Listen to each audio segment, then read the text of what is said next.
Hello and welcome to today's episode of UniPod PodTalk Podcast, where we dive into creativity, innovation, and technology. Today we have an exciting topic, yet very educative, where we're going to dive into building a culture of innovation in higher education. And this is where we're going to talk about not just focusing into theories, but the practicality and innovation side of in our higher education facilities. So today we have yet an amazing woman who's going to tell us more about innovation, and at her heart is innovation, creativity, and technology. And this is Miss Tamara Mumba. I think I put it correct. Or we start with the Mumba one. Okay, sure. So she's going to tell us more about herself, and we're here for it to learn more about innovation and technology. So tell us more about yourself, who you are, and probably keep the surnames right. All right. Thank you, Tadela. It's a pleasure to be here. As already introduced, my name is Tamara Mumba. I'm a lecturer in the Computer Science and Information Systems Department, but currently I'm also serving as the Innovations Hub Manager under the MUBAS Innovation Hub. Awesome. When you look into her details or her information, you see a lot of technology, a lot of IT, a lot of awards about IT. So let's get to it. Tell me, when we say innovation, what comes to you? What's the word that you can describe innovation as? So, in one word, when we think about innovation, on my mind is the word reimagination. So, in my mind, whenever I hear the word innovation, I'm thinking, why don't we define what is, but then try to think what could be? Try to re envision to say, yes, currently things are being done this way, but what if they could be done in another different way? Reimagination. Bringing a whole new, different way of thinking.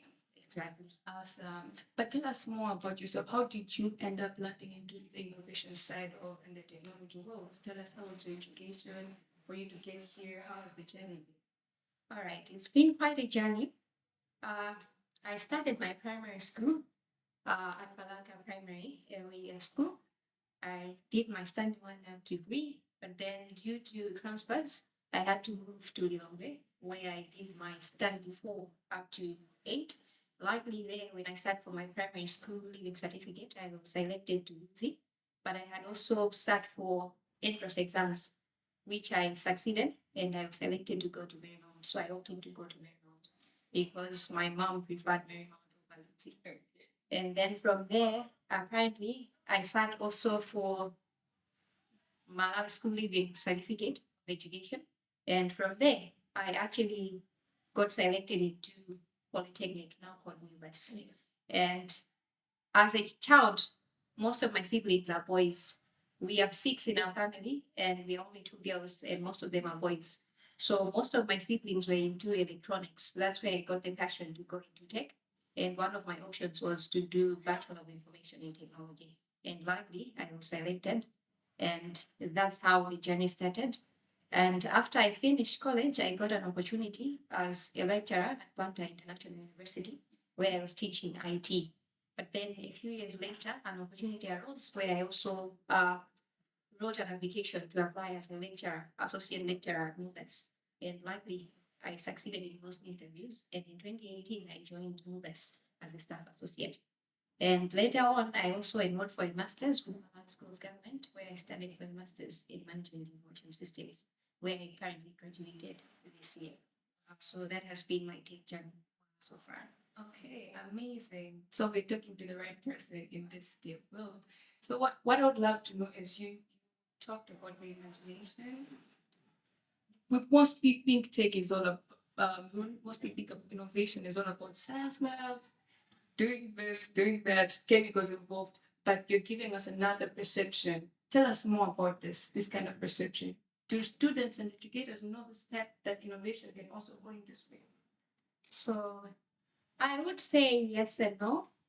For others, they actually are aware to say that there's a lot that goes into tech. Because when you talk about technology, it's multifaceted. We have people in the arts currently, they also make use of technology. And then we also have other fields that have to do with, say, for instance, if you talk about a health sector. It's also something where we see a lot of tech being involved in there. And if we talk about the space to do with age, we can't talk about education without thinking about technology. So what you can see is that if we talk about innovation is all encompassing. It doesn't necessarily mean that you have to be in tech so that you're innovative. You can employ innovation in any other field that you find yourself in. Sometimes we think innovation is synonymous to creativity. Is it the same way? Do they work together?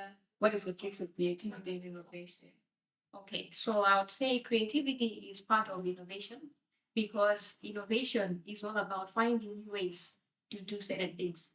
So by finding new ways, it means somewhere, somehow, there's an element of creativity that has got to come in.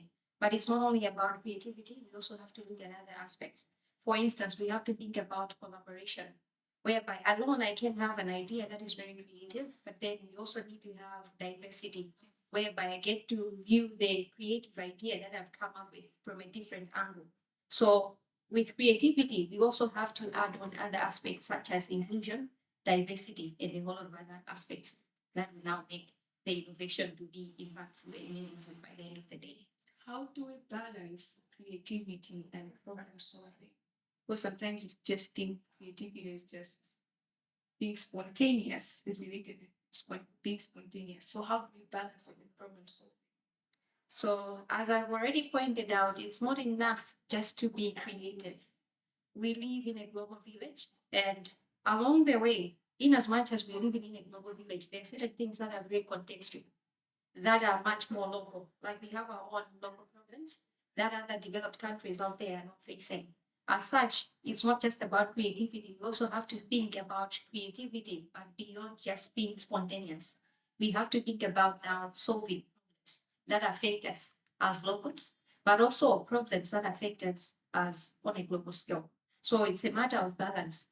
Spontaneity has to be there, but we also have to think about bringing in solutions, the problems that we're facing as individuals, as a nation, but also as a global village. So we still need that part of being spontaneous. That we should relate it to the problems that we're having and facing in the world. Pretty much. Interesting. So when you talk about collaboration, you say collaboration is very important for the global impact in the innovative side. This collaboration, does it encompass students and lecturers and innovators now in a higher, because we're talking about a higher education setting, universities. How does the collaboration look like in that way in the higher education campus? So I would say the collaboration has got to be looked at different levels. Firstly, it has to start from the students themselves, whereby we have different students that are studying different programs. They have to collaborate amongst themselves. You could have an electronics engineer collaborating together with a student in tech, but also even with a student in communication, depending on the problem that is at play that they need to solve, where it might encompass those different areas. But apart from that, it's also a matter of collaboration beyond students, whereby you could have a member of staff collaborating with students that are coming from multiple disciplines. But even also at the level of institutions, we can also collaborate, whereby we could engage with the industry.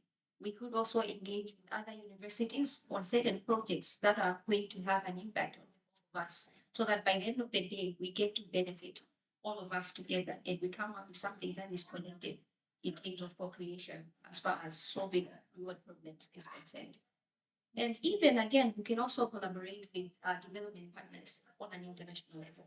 So that's the kind of collaboration I'm thinking about. It extends beyond individuals, it goes beyond institutions, but also it goes beyond nations. So it is possible to even go international.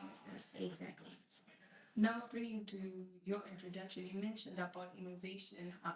So I think this collaboration and innovation hub, we're speaking the same language. Tell us the role of innovation hub and how it helps collaboration between the students, among the students and other people. So innovation hubs play a very critical role in terms of innovation as far as higher education institutions are concerned. One of the key roles that innovation hubs do play is the role of being accelerators, but also incubators. So when we talk about incubators, innovation hubs actually provide a safe space where students can come up with concepts, and those particular concepts can be turned into prototypes. In other words, they do provide a safe space for someone to experiment as well as fail or even succeed. So, by providing mentorship to these people that have got ideas so that they can be turned into prototypes, innovation hubs now provide some sort of like a safe environment with which now someone who has got an idea can now build confidence to say this is something that can turn into something that has got potential to solve real world problems. But again, innovation hubs also act as a bridge whereby they do provide a space whereby now you have someone who has got a creative idea, but they lack funding. They can now act as a bridge by now bridging between potential sponsors or those that can provide funds so that these particular prototypes can now be turned into commercial products by the end of the day. So failure is a thing. It's not final. Failure is not fatal, it's actually a springboard. If we look at most of the innovations, some of the people have come up with the most amazing innovations. But if you look at how many failed attempts they have made, you'd be amazed. So failure is not final and it's not fatal. Rather, it can be used as a springboard to now come up with much more amazing innovations. Amazing. What are the success stories that you've had in UniPod Innovation Hub so far? So we've had one amazing success story. I won't mention the name for the sake of anonymity, Yes. but at the onset, when the innovation hub was just starting up, we had this particular young brilliant guy that used to enroll and spend much of his time at the innovation hub. But as of today, he's one of those guys that has got a leading organization that is promoting female participation in teams of STEAM. So it's one of our success stories to say this space can actually be a grassroots space, but then it can also elevate someone to say from the grassroots you can reach somewhere where you can also have impact. Yes. That's a great success story. And looking at it was just from the beginning. That means this is working. So look at the success stories. I think we can bring it also to what are the challenges that you're facing, the barriers that you're facing as innovation hub. All right. The challenges are so many that I'll just single out a few. One of the key challenges is to do with funding, where currently we don't have any sort of funding, but we sustain ourselves through a number of the programs that we're able to run. So sometimes you also find yourself in a position whereby you've got people that have got brilliant ideas, but just because they do not have potential funders to now bring those particular ideas to life, it becomes some sort of like a setback. So funding is a major issue. And the other issue is about awareness, whereby people are not very much aware of what these particular spaces actually provide. So there's need for more awareness sessions. Sessions such as these help us now to be visible so that people can get to learn what is it that we do provide and how impactful have we been over the years. So those are the key issues that I can point out. Does innovation hub or innovation environment defeat the knowledge that more universities, almost a lot of universities have more theory learning sessions than the practical ones? Do they help? Where do they innovation hubs and the theory part where we say all our universities we have a lot of theory than the practical things that we need to learn? How does innovation hub help with that theory kind of learning? All right. So at the innovation hubs, we also do provide what we call experiential learning, whereby we now engage students by teaching them through experimentation, whereby we might give them certain particular projects in which they now try to identify real world problems and try to come up with solutions to those particular real world problems. This now gives the students an opportunity to try to put into practice a theory that they have learned. But apart from that, we also do organize hackathons. One of the hackathons that we had that was a success was last year when we partnered with Unleash as Innovation Hub, where we saw a number of students coming up with real-world solutions to real-world problems. So those are quite useful platforms that now try to enforce to see that the students now put into practice whatever they have learned. But In addition to that as well, we also do have certain programs such as the Engaging Tech Talk series that is offered under the Innovation Hub, in which we try to engage industry experts so that they share based on their real world experiences and their journeys in terms of what is it that they are doing currently to better prepare our students in terms of what to expect and what other innovations can they come up with. Because the focus is usually on emerging tech. So that's another way in which we try to blend in the theory and the practice. Awesome. So, what is the role of educators, staff from like our lecturers? What are their role in an innovation culture like this? So educators have got a very fundamental role that they're supposed to play when it comes to innovation in higher education institutions. Uh, One of the key roles that I would single out is that educators are more like catalysts. Uh, what I mean is that educators are supposed to be at the forefront in terms of coming up with innovative ways, in terms of delivering whatever it is that they're supposed to teach their students. That way, they would also ensure that students now try to think critically. How can they do this? By now trying to come up with innovative assessments, where now you give students certain problems in terms of projects, where they can now try to go out and assess what is the issue out there, and then they try to come up with their own solutions. By doing that, it means now we are now sparking interest, we are sparking creativity, we are also sparking innovation in our students, so that instead of now just aiming to get a job, they now create jobs by the end of the day. We want to create job creators and not job seekers by the end of the day. The amount of job seekers in industry as the population is growing, is increasing, is really fascinating. So we need to have a lot of job providers and job seekers. So let's go beyond the walls of a university setting. Let's go into the community. We have helped them. They're collaborating with others. What is their role in the community now? Now that they've gone out there, what is the role of the community? Or how can the community help our innovators and the innovations that are just there? Right. So as communities, they also do play a critical role because remember, most of the problems that these particular innovators are trying to solve, most of them are emanating from the communities.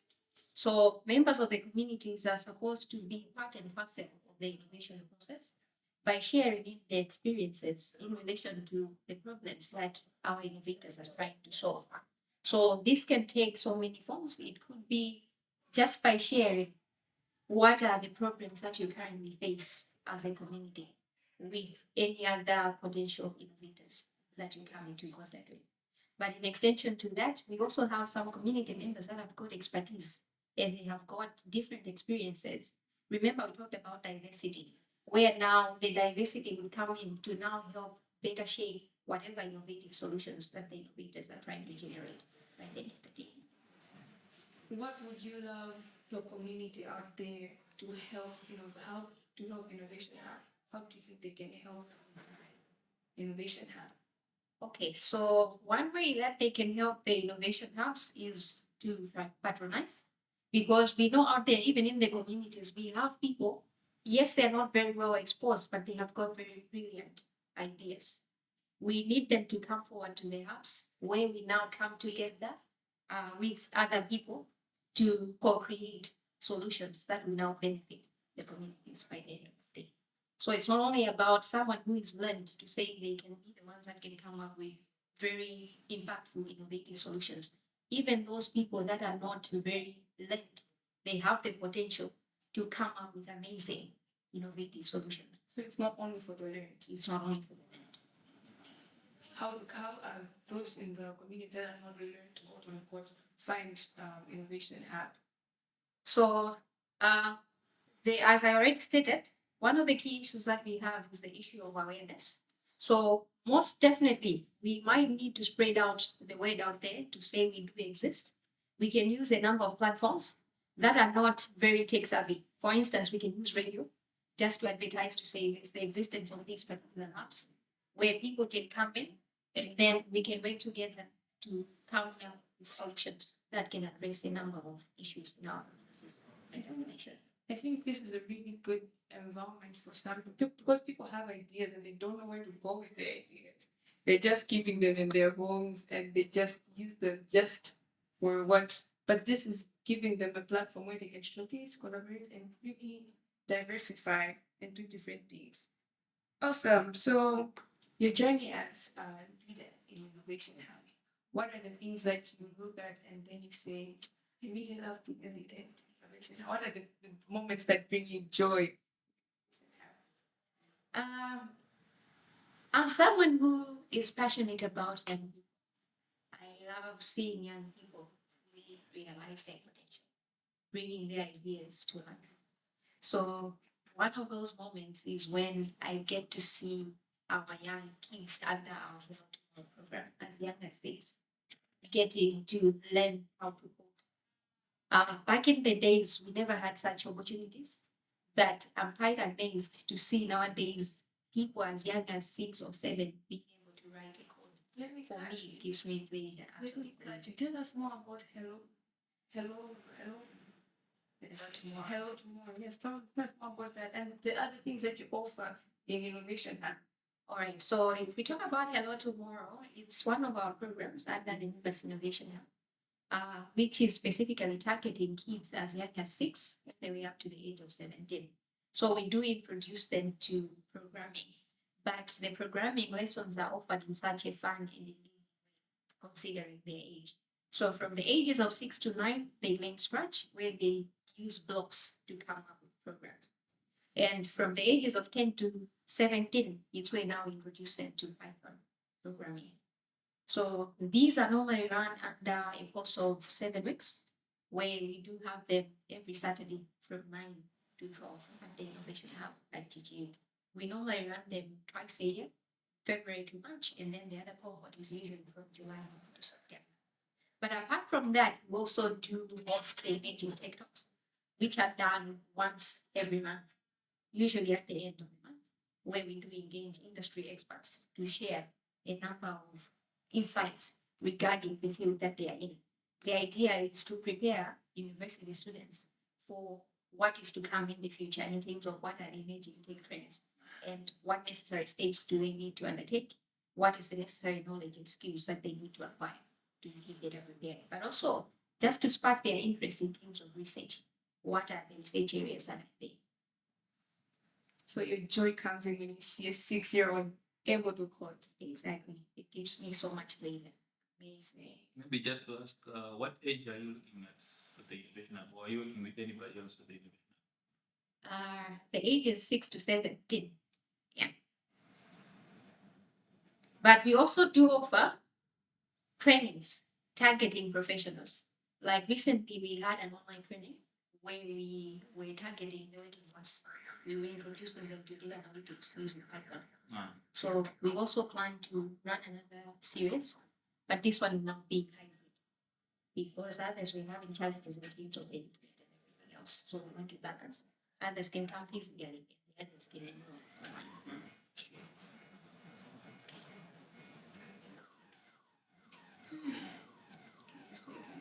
I understand. Do you have any questions? Before you go now. Just maybe 5 more minutes if you have something else to handle. Maybe just to add up, do you have any plans or have you been doing anything to collaborate with the UniPod? Doing this also an innovation hub, or have you maybe already worked with the UniPod in that area?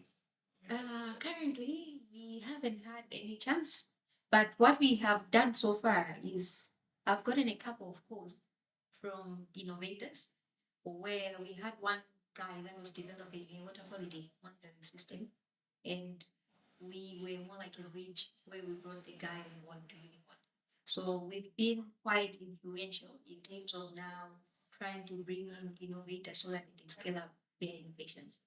Like recently, I think it was 3 days ago, where I got a call from students from one who were also looking for some sort of collaboration And since ours is more like an incubator, but then they are looking more like on the end of accelerating whatever it is that they have. So we also acted as a bridge between the hub and the students so that they could now be involved at the UniPod. Currently, that's the role that we're trying to play. Amazing. What message would you like to give to the educators, innovators, and policymakers about the culture of innovation? So, in terms of the culture of innovation, I would normally emphasize on what I normally term the 3 C's. The 3 C's for me represent courage, curiosity, and collaboration. So, to the students or those that are planning to be future innovators, I would tell them that don't wait for permission to create. Well, if we talk about the educators, remember I emphasized on the role they must be catalyst in terms of now trying to inspire the educators to be creative. To the educators, I would emphasize that let's continue to inspire and nurture curiosity. While for the policymakers, they have a very critical role to play. My advice to them would be that let's now strive to create an environment that fosters creativity and experiment. If we try to create a culture that values ideas and experimentation, then I think there is a possibility that we can create a good future and a better future for everyone. Awesome. My last question would be, do you have any last words? We've talked about the educators, the students, and the policymakers. Now, let's talk to someone who is not a student, but they're so innovative, they are so curious about the tech world. What can you tell them? All right. What I would tell them is that alone we can do so little, but together we can do so much. There's so much power in collaboration. There are a whole lot of people out there that are willing to assist you. It's just a matter of showing up, but also being open-minded to learn also from others. Remember, I talked about diversity and inclusion. Alone, you can only do so little, but if we collaborate, then we'll be amazed at the big and impactful innovations that we can come up with. So innovation is not done in isolation. Innovation is not done in silo. It requires that we come together, and together we can come up with more meaningful and impactful solutions. Amazing. Together we can do much more, and alone we can do as little as we can. This is what we have for you today, and I hope you have learned so much about collaboration, innovation, and Innovation Hub. Thank you so much, Ms. Tamara Mumba. This was great. Thank you so much, Ms. Tamara Mumba. This has been amazing. I have learned so much personally, and I'm really sure that I've also learned a lot about innovation, collaboration, and diversity on this episode of UniPod PodTalk Podcast. Stay tuned for another one, and it will be greater than this. Trust me, you'll learn more about innovation, creativity, and technology. Thank you so much.